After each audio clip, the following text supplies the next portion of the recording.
I read. Yeah. I read stuff. What are you reading now? Nothing since that book? Good question. A book on tape. Yeah. Okay. Yeah. So you're continuing the pursuit. I am continuing the pursuit of literacy. Actually, I'm reading a book called Piano Magique, which is basically a kid's French book. Okay. That's an assignment. And it has little silly stories to, learn French. So C-spot run. kind of very similar. Hitting you on your intellectual level. It was about right, just on par with my thought level, my thought process, my reading comprehension, if you will. Sure. The last one was about two people ordering crepes at a restaurant in Seattle. I think it's pronounced crepes. That's where you'd be wrong, sir. So episode 4, Peacock, the Jackal. Yep. Take me through tell me what happened.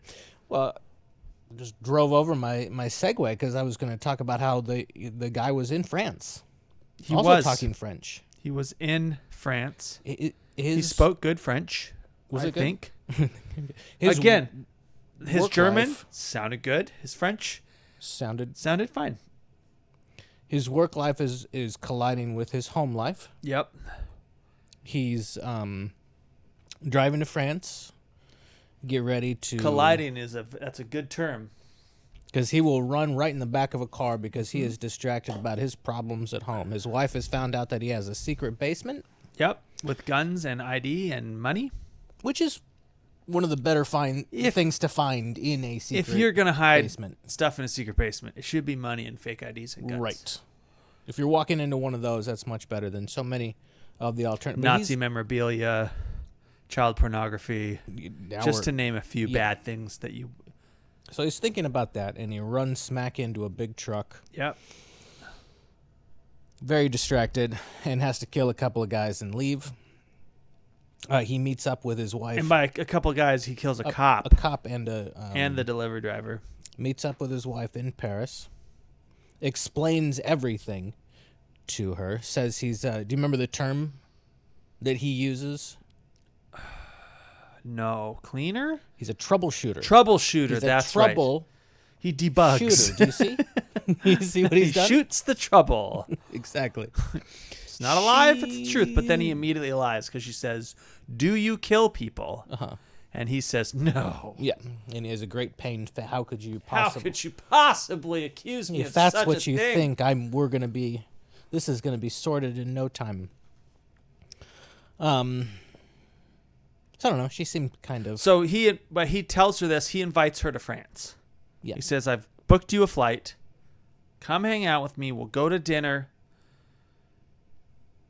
She shows up at the hotel. She does the most Latin American woman thing possible. Very large slap across the face. And then he tells her what he does. And they seem to be on good terms at the end. They seem to have been cleaned up. Yeah.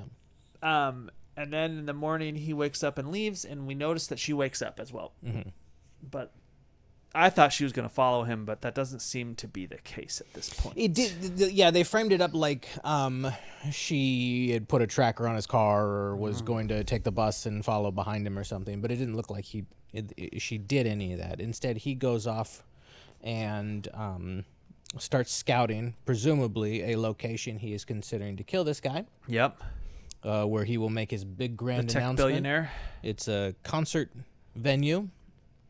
And he once again does a sort of stupid thing. He climbs up into the roof and almost falls down and dies. Yeah. Because is hanging from the top of the roof. No one notices. At a rave concert, essentially an electronic DJ concert, and no one looks up and notices that he's there. His phone does fall. He engages his core, climbs back up. He does climb back up just in time. And we assume this is his genius place to shoot our tech billionaire from. Yeah. Ooh, and he gets his phone back, and he sort of hits on a guy. And then, then we kind of get a little wink, wink, nudge, nudge with a guy who helps him find his phone again. which I think we're gonna get back to at some point. I think so too. And I believe he's too cute to just be in that one scene, right? I believe that's all we really saw the Jackal this ep. That's it. We did see our the guy that he wants to assassinate. He's in an island, I believe, in Croatia, swimming. He has learned about the plot on his life. He doesn't care. He says, "I've hired security." Very reminiscent of the book, where he's like, "Whatever. What's even the point? You figure it out. This is why I have you guys." Which, I mean, makes sense. Yep, they are security. That is your job. You secure me, but also part of their job is to say, maybe don't do this thing because that's not secure. But he's a stubborn billionaire. Well, we can't live in fear. No. And he's doing it for the good of the people. Allegedly. Then over on our legal side, the law in law, your prediction was correct. It's Larry. Larry has killed poor Lady Airy, so she's gone. Poor Lady Jane. Larry R.I.P. impersonates her to get Bianca to meet up. That goes poorly. They meet up by the river, which is the favorite meeting place. He wants to do her harm. She gets away into a crowd, calls back up, then he gets away.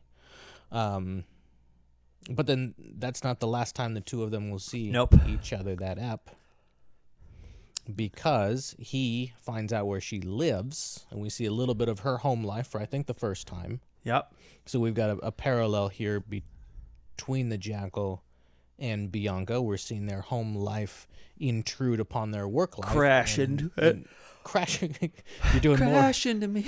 You're doing more car doing more car stuff. References. This one was a pretty big one too, because Larry has broken into the house and kidnapped her daughter, and is not only kidnapped her daughter, spent over an hour with her, telling her how horrible her mother is and how her mother basically got their daughter killed. We don't know really what he told her, but essentially he got in her ear, because even when she does rescue her daughter seems very upset at her.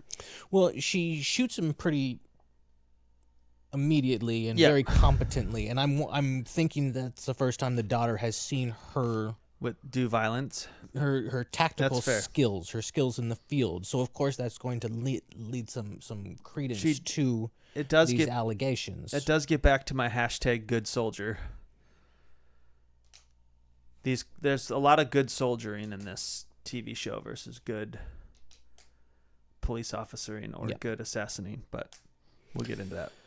And then we got some palace intrigue. We know we got a mole somewhere and nobody trusts anybody, and I'm not sure we made a meaningful plot point on that, except to say that everybody is suspicious of the other. Yeah. And there's some shutdown from the government's cooperation as well between the agencies. We get a little bit of an investigation where she interviews a sniper who, of course, is a sniper forum. They have a internet meetup where they chat, and they all think this guy's the best. Yeah, and that's why they had the young guy on staff, is to come up with plans such as, let's go to snipers.com and see who's putting in comments at the end of the articles. And he does list a very capable sniper that would have been capable of doing it, but he is #supposedly dead. Blown up with some sort of bomb. Improvised explosion device. And what's his name? I cannot remember. Alexander Dugan. Was it? Oh, yeah. They used the name? They used the name. Interesting. And that name is important because it's similar to the Jackal, if you put it backwards. There we go. But it's Charles Alexander Dugan, isn't it? In the book, I believe so. Yeah. Anyways, so they find that stuff. They find that stuff out later. Something's going on there. Then the last piece, of course, is we get a little bit of the billionaire family, and all we really get from them is a discussion that, hey, there's a little bit of backlash from his #revenge in the previous episode, where they're like, "Hey, chase. he's off the leash. He's off the leash. He's not so professional." And then they find out why he did it, and they're like, "Well, you know what? Maybe dog will hunt. Mm-hmm. Let's stick with this guy." And we can't really contact him anyways. But somehow the lady knows how to find him because the end of the ep ends with her being in his hotel room. Yeah, that was kind of confusing. I think this continues my constant opinion of this, which is he's not very good at his job. No, one thing that I didn't catch during the watching was, so he runs into the back of the car, which is bad. You don't want to do that. That's When you're the first undercover- one. Actually, if you're smuggling yourself above covers. across borders. above covers, under covers, you don't want to hit the back of a van. Yeah. But especially not when you're doing spy shit. He does have the wherewithal to stage it to make it look like the two of them killed each other. He did. That is correct. So he's still... And you're, of course, in reference to him shooting the delivery driver and the cop. Yeah, and then he's got him... at the end of the scene, there's the drone shot or from above shot of the two of them facing each other, and Yeah. like they were... That's fair. like they had just killed each other. So he did do a good job of staging the thing, but he did sort of cause it in the first place, which he, in my opinion, shouldn't have done. Yeah, that was my first note, which was right after that, was again not good at job, good at killing, bad at being an assassin. He did a very good job quickly killing those two people. Yeah. And then he just left. He did, like you said, kind of did that thing, but to make it look like they'd killed each other, but it wasn't a very clean setup. He could have hid the bodies or something, but... And he did a great job getting his phone back, but again... He did a bad job losing phone in the first place. It's a confusing departure from the books where he's so overwhelmingly competent at everything for him to just completely biff it fairly majorly. Now, he calls his wife and he plays dumb at first. He's like, "Oh, you found the room?" And then he's basically says, "I need you to meet me in Paris." We talked about that. I mentioned it was a very big slap. It was an awesome slap, actually. That was a very good slap. You're right. I also wrote troubleshooter. That's good. I still think it would have been a better lie for him to say he was a spy or working for MI6 or something, where he can't, at least with that, he can't tell you anything. And like he's got a pretty ironclad, and all he needs is like one person to verify it. Yeah, get a friend to do it. I don't know. The troubleshooter thing, I just don't know if that... if you're a spy, you should have like a thing. I don't know, a certificate. Yeah. A little plaque. A spy certificate. Yeah, you've been there 5 years. You get a little plaque. And like the certificate at the end of corporate training. Yeah. I think it's hilarious that he locks his watch in a very secure hotel safe. I don't know what the whole point of the hotel safe scene was or what that watch had to do with anything. Do you use a hotel safe? Usually just to put like my passport in it. Yeah, they're kind of hard to figure out. I never do. Yeah. I don't know if they're that hard to figure out. You just punch in the code and close it. Yeah. Then punch that code again to open it up. But I don't know. It's fair. I love that he talks about, they kind of throw back to the book where they said, once this job is done, love the life. We'll have the life we want to live. That's the whole point. He just wants one more job. Then he's out. I forget who said off-piste. I think it was the billionaire lady who said he's off-piste. Oh, yeah. Like off the line, off, crazy. And I was like, that is a great term and only something a very rich person would say. Who was this comment about? Fucking Northern Ireland's own Spider-Man. Oh, it was definitely about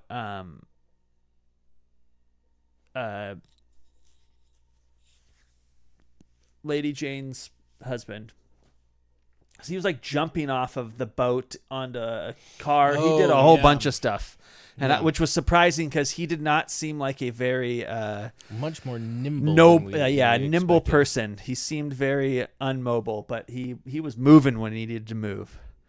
And then again, he almost falls from the roof. That's a hashtag continues to be pretty poor at his job.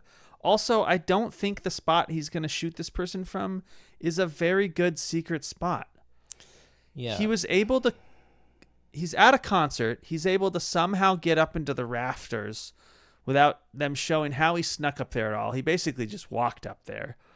And you can presumably walk up there again, and it's noisy, so that'll maybe offset some. Yeah, but I don't understand if you're very worried about someone being killed, especially by an assassin who shoots things from far distances, I don't think it's beyond a reasonable doubt to lock the doors up there or have a couple of people in the rafters up there looking around. It just does not seem. It doesn't seem that clever. To that point, security might be a little bit different for this guy than a DJ concert. Yes, possibly. Well, I'm not saying that it should have been up there before, but more guys. But all I'm saying is if he's going up there and he's like, yeah, this is the spot. Right. You know, like our guy did in the book where he's like in amongst a bunch of buildings in a square, right? Very far away. Like that makes sense. That's a very unique spot. They're not going to be able to like, oh, he's going to shoot from 3,000 feet away. This is going to be not a problem at all, right? But there it's like he's 150 feet away. It's within the building. It's just not a very creative thing. Maybe there's something else coming. I don't know. We're not that far in yet. We also talked about the angle that you would have to shoot, which was very much straight down. Almost straight down would be. It seems very difficult, and it was already. He already couldn't keep his footing without falling. Without the big rifle shot.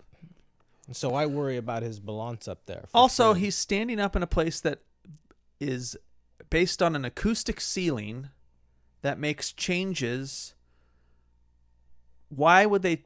Is it guaranteed to be open when this guy's making a speech? Yeah. It almost makes sense that you could change an acoustic ceiling during a concert performance. In all reality, I think they would just set it to a setting. They would be like concert setting. They're not going to be like this part of the song. We change the roof. When the bass drops, we make it go this way. Yeah. I don't know. But it does not make sense that during their speech, they're going to be like, open it up, or he's going to know that they're going to have it open, right? Because it was in a closed configuration. Then all of a sudden became open. I'm not very impressed with that idea as being very clever. I understand the scene. They really just kind of wanted to introduce us to this other dude and show him kind of scoping out the area. But I don't think anything he did for that 15 or 20 minutes was clever or good at being an assassin. It actually all seemed pretty bad. I was thinking about the show versus the book / movie, because the movie was very faithful to the book, and they've incorporated a family life for the Jackal and now also for our good cop. Yeah. We did have a little bit of a family life for the cop. Yeah. He had a wife. This one looks like it's going to be a little bit. She's already taken center stage with the daughter. They've made the Jackal, in my opinion, much worse at his job. Yep. One other difference that we haven't discussed is they made the object of the assassination attempt go from a president to some sort of weird tech guy who does seem to about to unleash some sort of Trojan horsey thing on an unsuspecting population. I don't know. I'm sure in France not everybody liked CDG. Yeah. Of course, there's a contingent that very specifically wanted him dead. Exactly, but still, he was a president. Yep. He had, probably an approximately 50% approval rating across his various terms. You have a high opinion of the office itself. Nobody wants to see the assassination of one of the world leaders. Even just for the destabilizing impact that would have on their own lives. This time they've taken that and made kind of more of a cookie cutter assassination target. I guess we're supposed to be somewhat sympathetic with him because whatever this product is he's letting loose will be able to track dark money. So I understand why, that's the reason that these mysterious billionaires are trying to kill him. The bad Americans. It's funny that they're the only Americans in the story so far. But the evil billionaire Americans and Charles Dance, who's playing an American. But I don't know if I still don't sympathize with this fucking weirdo. Nobody thinks Chucky Dance is up to good things here. Yeah. They're obviously going to be, at some point, the big bag. Are you trying to say the stakes of the murder aren't as big? No, I'm saying it's an interesting choice to. It takes it from a little bit more of a morally gray type of way to consume the book and the movie. Where certainly I found myself rooting for the Jackal at times just because it was so cool, the stuff that he was doing. But at the same time, there was this conflict against, hey, I don't actually want him to shoot the president pull of off France, even though I wasn't alive when he was president. This is a little bit different type of target, where now they've made the Jackal a little bit less cool, but they've made the guy that he's going to assassinate appear like so much more of a scummy guy that I might not be so mad if they assassinated. Yeah. He's definitely a huge dork. I mean, I definitely wasn't upset with the first assassination, when they just shoot some crazy far-right politician and his son, who were obviously quote-unquote bad dudes. Yeah. But he obviously is not politically motivated at all for any of these kills, personally, which does play true to the book. I guess, yeah, the stakes are not there, I don't think, with this kill as much as they were with the book. And so far, I still think the most impressive piece of all of this was the first assassination in the first episode. They basically took the book, made it the first episode-ish, without any of the back story about how he developed all this stuff. And then they're like, and now we're going to keep running with it with this other very quote-unquote important assassination that he's getting paid for. Well, we're through 4 eps, and I'm going to do some quick math. That means we're 40% through the season so far. How did you do this math? If you want to double check me. Let's see, 10 divided by 4. That's fine. What I'm thinking that this means, the implication I think going down, my prediction would be that we have a botched assassination attempt on our nerd guy. I don't think he ends up killing him. Then he gets double-crossed by Chucky Dance's, and then he has to go off and fight Chucky Dance in, say, episodes 8, 9, 10. Maybe Chucky Dance holds his family as a hostage, so we get the family coming back in. That's where I'm thinking we're going. I'll play off that idea, and I'll slow it down, and I'll say that we won't find him botching this until almost one of the last episodes. And then we'll get a manhunt for him. And then he's going to get away at the end somehow. Barely. And then that will imply that he is, like, I think the, like, to be continued will be his face-off with Chucky Dance, with Charles Dancer. I say he takes the shot in episode 6. Oh. So not tonight. I say he takes the shot in Ep9. Okay. I also want to say that his family is going to have a huge interaction with the cop. This lady is. She's going to try and turn her. And I think he's going to lose his family by the end of the season. Not to death, in a like she's going to turn on him. Oh.